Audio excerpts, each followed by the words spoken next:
ધંધુકા પાસે અકસ્માત થતા ઘટના સ્થળે પસાર થતા કેબિનેટ મંત્રીએ માનવતા દેખાડી. સંવેદનશીલ કેબિનેટ મંત્રી બાવળિયા આ તકે રાણપુર ધંધુકા વચ્ચે શનિવારે ડમ્પર અડફેટે બાઇક ચાલકનું ઘટના સ્થળે મોત થયું હતું.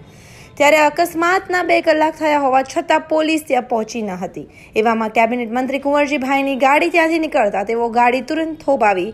ત્યારે સ્થાનિક લોકોના જણાવ્યા પ્રમાણે પોલીસની આ ધીમી કામગીરી બદલ ગુસ્સે થતા કુંવરજીભાઈ કંટ્રોલ રૂમ અને પોલીસને ફોન કરી ખખડાવ્યા હતા કે સવારે 10:30નો બનાવ બન્યો હોવા છતાં બપોરના 1 વાગ્યા સુધી પોલીસ ત્યાં પહોંચી નથી.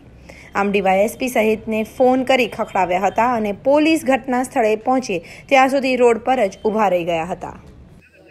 અરે હું ત્યાં જ ઊભો છું ભલા માણસ. શું નામ છે આપનું? રજતભાઈ, તમને ક્યારે મેસેજ આવ્યા? એટલે તમારા ડીવાયએસપી કોણ છે? વાઘેલા ડીવાયએસપી વાઘેલા કોણ છે? તો એમને સમાચાર મળ્યા પછી 2 કલાક સુધી રોડ ઉપર લાશ પડી રહે અને આપણે ક્યાં તો શું કરીએ છીએ આપણે? લઈને હું બધા તમારા અહીંથી અત્યારે ક્યારે કોને ફોન છે વિગત લઈને હું એક તમારા બધાની વિરુદ્ધમાં રિપોર્ટ કરાવું છું. તમને ક્યારે મેસેજ મળ્યા?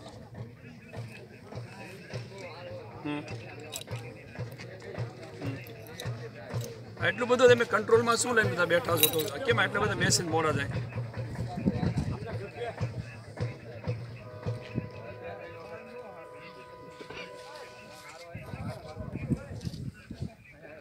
અત્યારે 5 મિનિટ પહેલાં પોલીસ તમારી અહીં પહોંચી સ્થળ ઉપર. હું ત્યાં જ ઊભો છું, સ્થળ ઉપર જ ઊભો છું. 10:30નો બનાવ અને તમે જુઓ તો ખરા 1 વાગ્યો છે. આપણામાં કંઈ માનવતા જેવું પૂરું થઈ ગયું. તમને બધાને અડાવડા કરી આવીને છૂટ્યો કહું છું હમણાં.